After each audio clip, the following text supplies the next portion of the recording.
So hello and welcome to this week's angling vlog.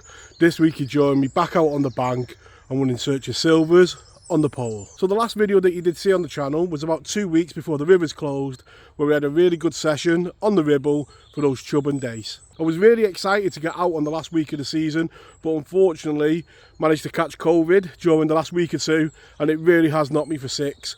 I've been determined though to get out on the bank today. I've come to this venue, it's nice and quiet, some fresh air, and hopefully one or two fish on the bank. So as you can see on screen now, it is a beautiful venue. The daffodils have started to come up and it is just a flat, calm, overcast day and a beautiful day to be on the bank. So we are on the bank today with Gary and Mitzi, and he's kindly lent me two of his rollers. So we're nicely set up today, nice and comfy. You can see here the pegs have recently been done up. Excellent work by the estates team on limb, and you can see they're nice and comfortable. Bait wise, we've got around about 1.5 pints of white maggot, nice and simple.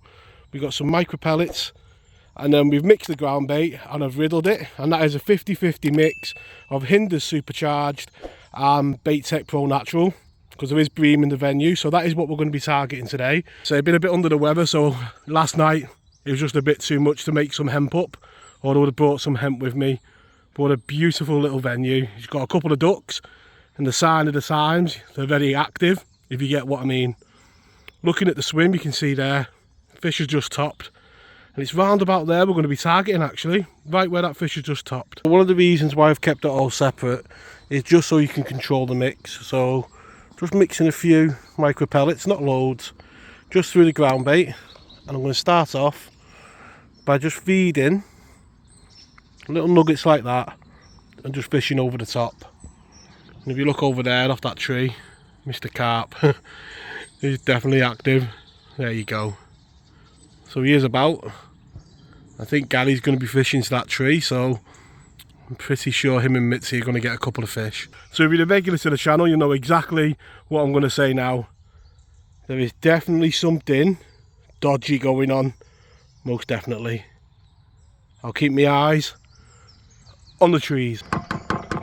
So starting off nice and simple, literally feeding about 5 or 10 maggots, a blob of that ground bait. And I say these early stages is just about feeling your way in, and so you never truly know just how awake a venue is. You can see there I've got that float dotted right down, so I'm going to see any lifts or any little dinks on the float. So my plan is really just to sit over this initial ball and a few maggots and just see what reaction we get. And that hasn't taken too long at all, probably about 2 minutes to get the first bite. So it is a really good sign that, and it's a skimmer, which is the target species. We're after those roach and skimmers today, most definitely. So what a lovely fish that is, and the first one of the day, so really welcome. Doesn't feel too cold either, the fish isn't cold in the hand, which again is a good sign. I'm going straight back over the top of that feed. Had another bite quite quickly, certainly within the minute. That really is an excellent sign. Another roach and a skimmer to start the session. Let's say at the start you're not looking for real quality really, it's just about getting bites, and to get them so quickly it's a really good sign. There we go, there's another bite, and got that float dotted right down, and that was just a tiny little lift on the float, that was. And I have got that light aqua elastic on from Drennan, and it is a risk on this venue because obviously you want the lightness for these silvers, but obviously Mr. Carp's about, and what a lovely little start it's been. So on this put in, I'm going to feed a tiny little nugget of the ground bait and probably 5 or 10 maggots for a nice positive start.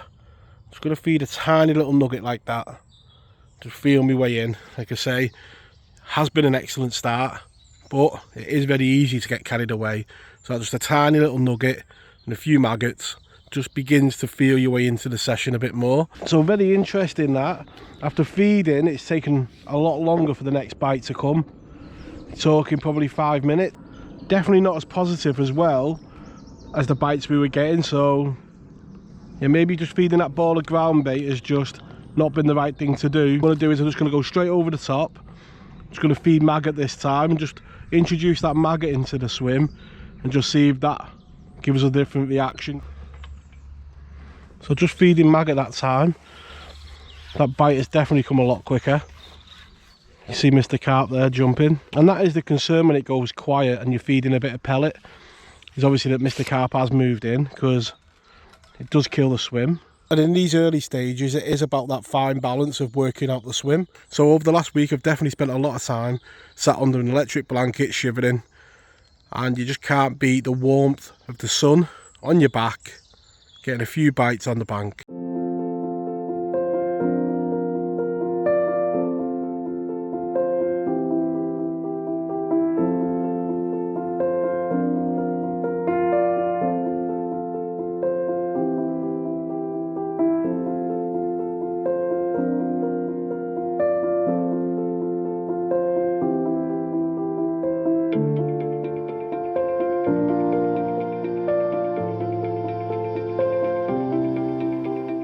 So as you've seen there, we've been getting plenty of bites of those skimmers and then roach. Just sticking with it, just feeding the odd nugget of ground bait, but concentrating on that maggot has just kept the bites coming. And that's probably the best fish of the day so far, and definitely a bit of hybrid in him. He looks a bit roachy and a bit breamy at the same time, but having great fun, and boy is it good to be out. So it's been quite steady fishing so far. I've been picking up plenty of those skimmers that you can see on screen now, and just picked up this lovely roach. And just look at the colours on that. You just see spring in the air, the blue skies, and a little roach. And there's definitely one or two of these in the swim today. Great fun and great sport, and in mint condition. We've hooked into most definitely the best fish of the day. It looks like a nice bream. This is why I picked this light elastic, really, because it's just very forgiving. And with bream and roach like that, you don't want it too heavy, because obviously you get hook pulls and stuff like that. So there we go. What a lovely bream that is. And we won't hold him up for camera, like I say, feeling a bit under the weather, but a lovely bream. And these fish really have been the bread and butter fish of today. You know, been a good average stamp, and if you keep getting them, we'll have a nice net at the end. So as the morning's going on, the quality of the fishing is just getting better and better. We've got some of these skimmers again back in the swim. But early spring, after the rivers have closed as a first session, it's going really well and bodes well for the spring to come. And one of the things I love about this place is the variety. You never really know what your next bite's going to be. And that perch has just come out the blue. You can see there, most definitely ready to spawn soon. These skimmers have been a godsend today. They really have been on the feed and have made for a good session. We're into the afternoon now, and we've had plenty of bites in the morning. So what I've done is I've mixed up some of the ground bait, a really rich mix. You know, there's loads of pellet in there, and I'm going to feed one of them every time we go in and just go over the top of it. We're literally feeding the first nugget. The float's buried with one of these skimmers now. And I say it's by no means a result. We'll see how we do when we keep putting more in, but couldn't have got any better. And if it continues like that with every put in, we'll have a very good 2 hours at the end of the session. So feeding the pole more positively really did start well, but as you can see on screen now, it quickly went downhill, and yeah, didn't work. A change over to the feeder for the last half an hour, started picking up these roach and the odd skimmer. So the session does come to an end there now, and as you can see on screen, an enjoyable day's fishing with plenty of bites. So it really has been enjoyable today, just to be sat out in the fresh air, the sun on my back at times, and plenty of bites. It really did feel good to be out of the house, back on the bank. I really do hope you have enjoyed this week's blog, and check out Gary's channel again in the comments down below. I want to wish you all tight lines in your own fishing, and I'll catch you all next week. Tight lines.